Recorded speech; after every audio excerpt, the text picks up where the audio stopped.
बिस्मिल्लाहिर्रहमानिर्रहीम। अस्सलाम वालेकुम डियर स्टूडेंट्स। स्टूडेंट्स, आज का हमारा टॉपिक है the waves in a rectangular waveguide. Students, हमने जो पिछला टॉपिक कवर किया था उसमें हमने एक हॉलो पाइप लिया था और उसमें हमने यानी कि इलेक्ट्रोमैग्नेटिक वेव्स का जो है ना बिहेवियर देखा था। अब हमारे पास जो है ना यानी कि कन्फाइंड ज्योमेट्री जो है थोड़ी सी चेंज कर दी गई है। अब हमें कहते हैं कि एक आपके पास ये जिस तरह से आपको शो हो रहा होगा कि रेक्टेंगुलर यानी कि शेप है, तो उसमें से आप यानी कि आपने देखना है इलेक्ट्रोमैग्नेटिक वेव्स का बिहेवियर। तो सबसे पहले हमने यानी कि जो चीज़ डिस्कस करनी है वो ये है कि देखें, suppose we have a wave guide of rectangular shape with height A and width B. ये हमारे पास हाइट ए है, ये इसकी विड्थ बी है। And we are interest to find the propagation of T E waves. हमने देखना क्या है, टी ई वेव्स यानी कि ट्रांसवर्स इलेक्ट्रिक वेव्स। और इसके लिए कंडीशन आपको पता है कि जब इजी जीरो होता है यानी कि इलेक्ट्रिक फील्ड का कंपोनेंट डायरेक्शन ऑफ प्रोपगेशन में जीरो होता है, फिर जो है ना इजी यानी कि टीई वेव्स अकर्स होती हैं। और ये जो है जी इसकी डायरेक्शन ऑफ प्रोपगेशन दिखाई गई है। अब देखें, अब सबसे पहले जो हमारे पास यानी कि पहला स्टेप होगा, हमने मेन चीज यानी कि फिग बनाई। ये हमने फिग में शो करवाया कि ये जो है ए विड्थ, ये ए उसकी हाइट है, बी उसकी विड्थ है। इसको एक्स कंपोनेंट से शो करवाया, इसको वाई कंपोनेंट से शो करवाया, और ये जो है इसकी जेड डायरेक्शन ऑफ प्रोपगेशन है। अब हमने यानी कि जो चीज़ फाइंड करनी है वो भी हमें पता है कि हमने यानी कि क्या देखना है। हमने टी ई वेव्स को डिस्कस करना है, तो ई जी जीरो होगा और बी जी क्या होगा। बी जी साफ ज़ाहिर है एक्स और वाई डायरेक्शन में हो सकता है, यानी कि हमारे पास बचती ही एक्स और वाई डायरेक्शन है, वो जी तो डायरेक्शन ऑफ प्रोपगेशन है। और बी जी एक्स वाई क्या होगा, एक्स एक्स यानी कि X of X Y of Y. ये बाय सेपरेबल मेथड से जो है ना ये आपको यानी कि वेरिएबल की सेपरेशन जो है ना इस तरह से होती है। एक्स ऑफ एक्स आता है, वाई ऑफ वाई आता है। अब देखें, इस तरह की जो इक्वेशन होती है इनके सेपरेबल मेथड से सॉल्व करने के बाद ये हमारे पास इसका जो जनरल सोल्यूशन होता है वो कुछ इस तरह से होता है। Y D square x over d Y square, d square x over d x square plus x D square y over d Y square plus bracket में omega by C square minus के square x y equal to zero के। ये हमारे पास इस तरह की equation का general solution आता है। ये इस इक्वेशन का ये उसका जनरल सोल्यूशन आ गया। अगर हम इस पूरी इक्वेशन को एक्स वाई पे डिवाइड कर दें तो हमारे पास क्या आएगा। अब देखें, अगर हम पूरी इक्वेशन को एक्स वाई पे डिवाइड करें और जब ये इक्वेशन जीरो के इक्वल है पूरी, तो इसका मतलब है कि अलग अलग टर्म जो है किसी एक कांस्टेंट के इक्वल होगी। यानी कि ये जिस तरह Y D square X D x square, X D square Y D x square plus omega square, ये अलग अलग टर्म जो है किसी कांस्टेंट के इक्वल होंगी जब ये जीरो के इक्वल है। ये तो हमें पता है। अब देखें, तो हमने सबसे पहले क्या किया कि एक्स वाई पे हमने डिवाइड कर दिया। जब हम एक्स वाई पे डिवाइड करेंगे तो देखिए वाई वाई से कट जाएगा, one over x D square X D x square, और ये किसी कांस्टेंट के इक्वल है तो माइनस के स्क्वायर एक्स आ जाएगा। यहाँ पे क्या बचेगा, one over Y D square Y D Y square, जब किसी कांस्टेंट के इक्वल करेंगे तो माइनस के स्क्वायर वाई आ जाएगा।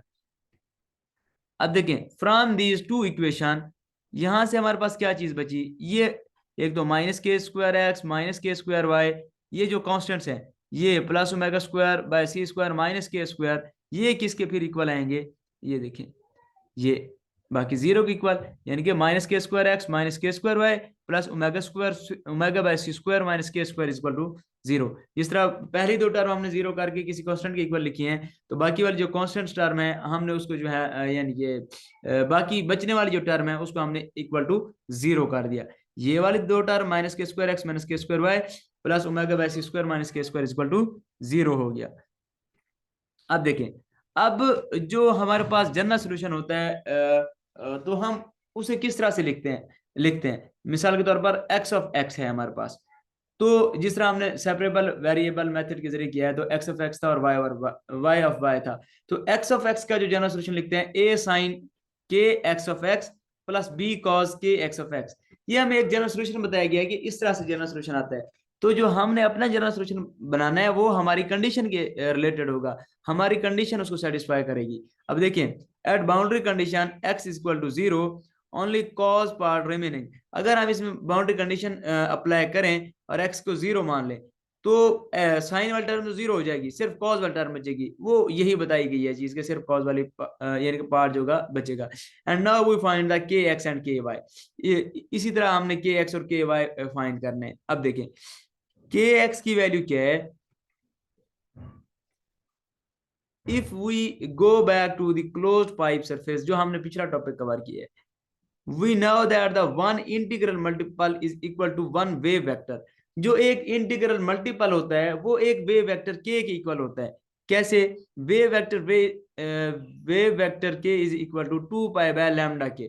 अब देखिए हम कहते हैं कि जो इंटीग्रल मल्टीपल है, मिसाल के तौर पर ये जो है ना एक वेव वेक्टर के, यहाँ पे एक इंटीग्रल मल्टीपल हम ले लें तो वो सिर्फ एक इंटीग्रल मल्टीपल होगा K is equal to 2 pi by lambda K, जिस तरह यहाँ पे बताया गया है 2 पाई बाय लैम्डा के।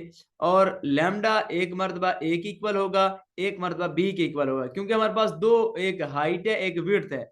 तो और टू टू की जगह पे ये तो इंटीग्रल है ना, यानी कि इंटीजर नंबर कोई भी आप लिख सकते हैं। तो यहाँ पे हमें बताया गया है एक मरतबा हमारे पास क्या है एम, एक मरतबा हमने क्या ले लिया एन ले लिया, कोई भी आप ले सकते हैं। तो वो एम की जगह पे ये कोई भी आप वैल्यू पुट कर सकते हैं इंटीजर। तो वो यानी कि एक्स के लिए क्या होगा कि एक्स जो है वहां पे ए था, यानी कि हमारे पास हाइट थी। तो M lambda M pi by a, k y के लिए क्या होगा एन पाए बाय बी। के एक्स के लिए किस तरह बनाया हमने, हमने सिर्फ एक्स वाला जो हाइट वाला पार्ट था उसके लिए यहाँ पे 2 की जगह एम, यानी कि कोई भी वैल्यू एम की आ सकती है, और 2 पाई बाय लैम्डा था ना, एम पाई ओवर ए। ए कैसे आया वो हमने हाइट को यानी कि देखा है, और वाई के लिए विड्थ को देखेंगे तो नीचे बी आएगा, और यहाँ पे एन आ गया, एन की जगह पे कोई भी वैल्यू लिख सकते हैं आप। अब देखें एंड वी कंक्लूड दैट, अब जो हमारे पास यानी कि हमारी इक्वेशन बनेगी बी जी के लिए, ई जी तो हमने जीरो मान लिया, तो बी जी के लिए क्या होगी बी नॉट कॉज, एक मरतबा के एक्स वाली, एक मरतबा के वाई वाली, बी कॉज के एक्स और कॉज के वाई होता है ना, B not cos M pi X, और नीचे ए आ गया कॉज एन पाई वाई, क्योंकि जब एक्स आ रहा है तो नीचे ए आएगा, क्योंकि हाइट को डिस्कस कर रहे हैं वहां पे एक्स था, विड्थ को डिस्कस कर रहे हैं बी, तो वहां पे वाई था, तो cause an pi Y bye B क्या आ गया, ये हमारे पास बी जी की वैल्यू आ गई।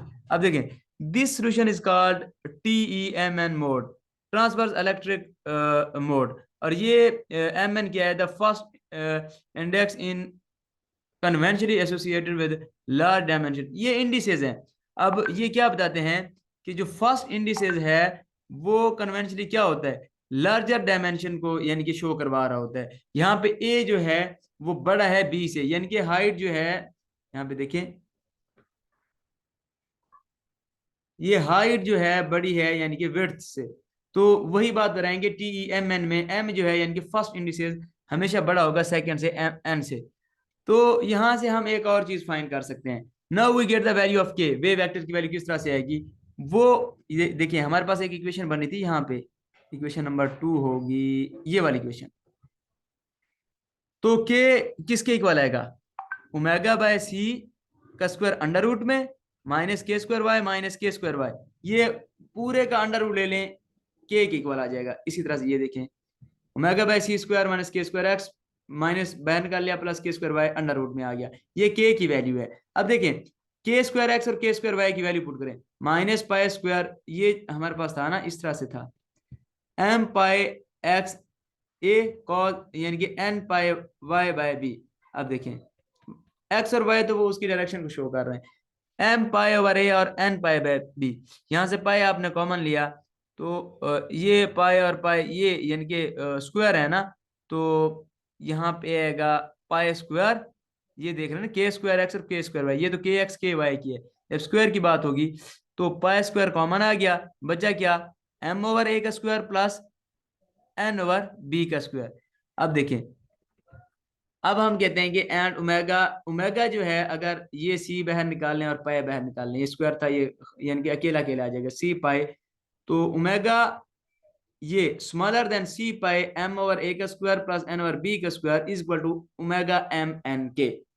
अब देखें ये हमें इक्वेशन क्या बता रही है, देन द वेव नंबर, अगर ये कंडीशन आ जाती है कहीं पे कि एंगुलर फ्रीक्वेंसी या ओमेगा जो है ये स्मॉलर होती है इस टर्म से, पूरी टर्म से। तो इसका मतलब ये है जो वेव नंबर हमारे पास आएगा वो इमेजिनरी होगा।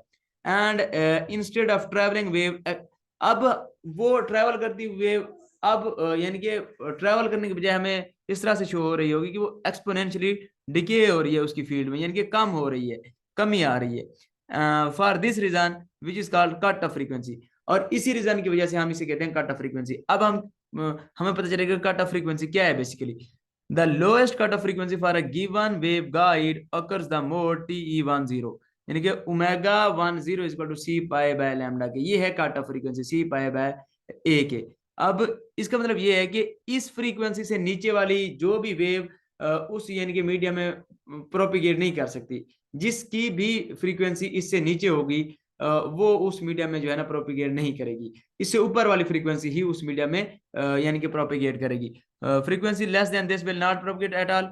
और यहां से हम कहते हैं कि के किसके इक्वल होगा, 1/c। देखिए के की हमारे पास वैल्यू आएगी 1/c omega square minus omega m1 square के। अब v इक्वल होता है ओमेगा बाय के, और v किसके आ गया, c/1 minus omega mn over omega square के की वैल्यू 1/c और omega minus omega mn square के, और फिर हमने वहां से v की वैल्यू निकाल ली के वो होती है c/1 माइनस ओमेगा mn और ओमेगा स्क्वायर के। अब यहाँ पे देखिए, अब इसका मतलब क्या है कि जो विलासिटी होगी ट्रेवलिंग वेव की, ये वाली v, जो विलासिटी होगी ट्रेवलिंग वेव की, वो हमें लग रही है कि वेलोसिटी ऑफ लाइट से भी ज्यादा है। ये देखिए इससे भी ज्यादा है, नीचे इसके कोई भी वैल्यू है, तो ये तो पॉसिबल ही नहीं है। This is the wave velocity from the equation, ये star equation, it seems that velocity of the propagating greater than velocity of light, but how it is possible, वो किस तरह से पॉसिबल है। अब देखिए, अब इस फेनोमेना को समझने के लिए हम एक एग्जांपल लेते हैं, जिसमें हमने मेरे ख्याल में एफएससी में एक हैजन प्रिंसिपल भी इससे रिलेटेड पढ़ा था, कि जो हमारे पास वेव फ्रंट्स होते थे वो मजीद यानी कि प्रोपिगेशन को जन्म दे रहे होते थे, और जो प्रोपिगेशन हो रही होती थी वो स्टैंडिंग वेव्स बना रही होती थी। अब देखिए, there is another way to examine this situation, consider the propagation of EM wave in rectangular pipe, it serve to illustrate main results. Consider an arbitrary plane wave. अब हम कोई भी प्लेन वेव लेते हैं जिसमें ये z जो है उसकी डायरेक्शन है, और ये जो है उसके वेव फ्रंट्स हैं, ये वाले ये वेव फ्रंट्स हैं। The z axis is a perfect reflecting of each conducting surface. अब z एक्सिस जो है यानी कि वो उसकी रिफ्लेक्टिंग सरफेस है। अगर हम देखें, हमने कहा कि ये वेव फ्रंट से एक जो है ना यानी कि वेव जाती है यहां से, जब ये इसे आगे देखें, surface and form standing waves, जब वहां से कोई भी वेव को जन्म किसने दिया, वेव फ्रंट ने, जब वो ऊपर गई और बिल्कुल यानी कि यहाँ पे वो क्या होगी, रिफ्लेक्ट बैक होगी, फिर ऊपर जाएगी, इस तरह से क्या होगा, स्टैंडिंग वेव्स बनती जाएंगी। उसको जन्म कौन दे रहा है, वेव फ्रंट्स जन्म दे रहे हैं। तो इसका मतलब क्या है कि इस सारी सिचुएशन में ना हमें ये चीज पता चलेगी कि जो यानी कि स्टैंडिंग वेव्स हैं जो आगे जा रही हैं उनकी स्पीड तो ज्यादा है, लेकिन जो वेव फ्रंट्स हैं कुल टोटल जो हम वेव फ्रंट्स ले रहे होंगे उनकी स्पीड कम होगी। किसके, जो स्टैंडिंग वेव जो आगे की तरफ जा रही हैं, यानी कि टोटली जो मजमूई तौर पर हम देखेंगे तो स्पीड उसकी क्या होगी, कम होगी इन वेव फ्रंट्स की। ये स्टैंडिंग वेव, हमने कहा कि कोई भी वेव यहाँ पे जाती है यानी कि एट एंगल थीटा पे, फिर वो रिफ्लेक्ट बैक होगी, फिर इस तरह से जाएगी, इस तरह यहाँ पे दिखाया गया है। ये वाली इधर गई, फिर ये इधर आ गई, फिर ये ऊपर जाएगी, इस तरह से यानी कि रिफ्लेक्ट बैक होती होती ये स्टैंडिंग वेव्स का फेनोमेना बनाएंगी।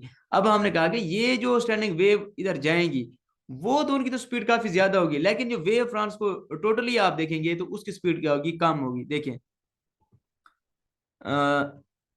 अब इससे एक बात तो हमने ये बता दी।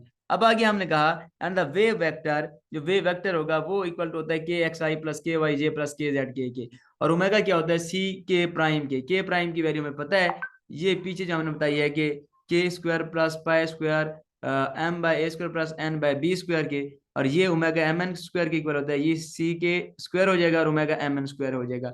अब देखें, और एंगल किस तरह फाइंड किया जाता है, cos theta K over K prime के इक्वल होता है, यानी 1 minus omega M N over omega का स्क्वायर हो जाएगा ये वाला, ये जब आप वैल्यू पुट करेंगे तो सी किसके इक्वल होगा, या पूरी जो आप ग्रुप वेलोसिटी फाइंड कर रहे होंगे वो होगी total velocity c one minus omega M N और ओमेगा का होल स्क्वायर, ये होगा आपके पास वी जी की वैल्यू। तो अब देखें यहाँ पे, अब आपको पता चलेगा कि जो ग्रुप वेलोसिटी है, जो टोटल वेलोसिटी है, वो लेस देन है वेलोसिटी ऑफ लाइट के, क्योंकि पहले तो वेलोसिटी ऑफ लाइट के नीचे कुछ ना कुछ डिवाइड हो रहा था, अब यहाँ पे मल्टीप्लाई हो रहा है। तो this is the group velocity or the speed of wave front. देखें we so form of the last equation it is clear that the total velocity of the plane wave is less than the speed of light। ये हमने prove कर दिया। हमने सबसे पहले देखें क्या देखा कि हमने तो कहा जब हमने टी की वेव्स देखनी है तो इसका मतलब है ई जी जीरो होगा। बीजी की हमने इक्वेशन बनाई, बीजी की इक्वेशन बनाने के बाद 1/, यानी कि एक्स और वाई पे डिवाइड किया, उनको कॉन्स्टेंट्स के इक्वल किया, कॉन्स्टेंट्स के इक्वल करने के बाद हमने उसका एक जनरल सोल्यूशन बताया, जनरल सोल्यूशन बताने के बाद के एक्स और के वाई की वैल्यू बताई, के एक्स और के वाई की, यानी कि एम पाए बाय ए था और एन पाए बाय बी था, वो वैल्यूज हमने पुट की। वो वैल्यूज पुट करने के बाद हमने के की वैल्यू फाइंड की, के की वैल्यू फाइंड करने के बाद उसमें जो है के एक्स और के वाई की वैल्यू पुट की। जब हमने वैल्यू पुट की तो हमें एक चीज शो हुई कि यहाँ पे जिस तरह से है, एक तो हमने यहाँ पे बताया कि ये अगर लेस होगा तो हमारे पास इमेजिनरी रिजल्ट आएगा, इमेजिनरी रिजल्ट आएगा तो यानी कि इसका मतलब ये है कि हमें इस तरह से शो हो रहा है कि वो एक्सपोनेंशियली डिके हो रहा है, उसमें फील्ड्स में कमी आ रही है। तो हमने जो है एक कट ऑफ फ्रीक्वेंसी मुकर्रर की कि इस फ्रीक्वेंसी से नीचे कोई भी वेव उसमें प्रोपिगेट नहीं कर सकती, वो क्या थी, सी पाई बाय ए के। अब हमने आगे क्या बताया, के की वैल्यू 1 और सी ओमेगा मन स्क्वायर के इक्वल था, और v की वैल्यू फिर हमने बताई कि c over 1 minus omega M N और ओमेगा स्क्वायर के इक्वल था। अब देखें, अब यहां से हमें एक चीज पता चली कि यहाँ पे जो है इसका मतलब ये है कि वेव वेलोसिटी ज्यादा है फ्रीक्वेंसी वेलोसिटी ऑफ लाइट से, लेकिन इस तरह तो पॉसिबल ही नहीं है। फिर हमने इसको देखने के लिए मुजमुई तौर पर देखा, वेव फ्रंट्स की भी वेलोसिटी देखी और स्टैंडिंग वेव जो आगे जा रही थी उनकी भी वेलोसिटी देखी। जब मुजमुई तौर पर हमने देखा, पहले के की बात की कि के किसके इक्वल होता है, के एक्स आई के वाई जे के जेड के। फिर हमने के का फार्मूला लिखा कि वो किसके होता है, C K square minus omega omega M N square के इक्वल था। जब वो हमारे पास इसके इक्वल आ गया तो हमने क्या किया, यानी कि एंगल फाइंड किया। वो हमारे पास क्या था, एंगल हमारे पास था 1 minus omega M N over omega square के इक्वल था। और जब हमने ग्रुप वेलोसिटी देखी वो थी सी अंडर रूट में 1 माइनस ओमेगा एम एन और ओमेगा स्क्वायर के। अब ये जो हमारे पास इक्वेशन आई, यहां से हमें पता चला कि जो टोटल वेलोसिटी होगी, जो ग्रुप वेलोसिटी होगी, वो हमेशा वेलोसिटी ऑफ लाइट से कम होगी। वो हमने इंडिविजुअली देखा था तो इस तरह शो हो रहा था कि वेलोसिटी ऑफ लाइट से ज्यादा है, लेकिन टोटल वेलोसिटी जब हमने देखी वेव फ्रंट्स की, या आप कह सकते हैं कि यानी कि होल वेलोसिटी जो पूरी वेव्स जा रही हैं, तो उनकी जो है ना वेलोसिटी कम थी वेलोसिटी ऑफ लाइट से। ये हमारा आज का टॉपिक था। अगर आपको इसमें से कोई क्वेश्चन हो, कोई चीज़ पूछनी हो तो आप पूछ सकते हैं।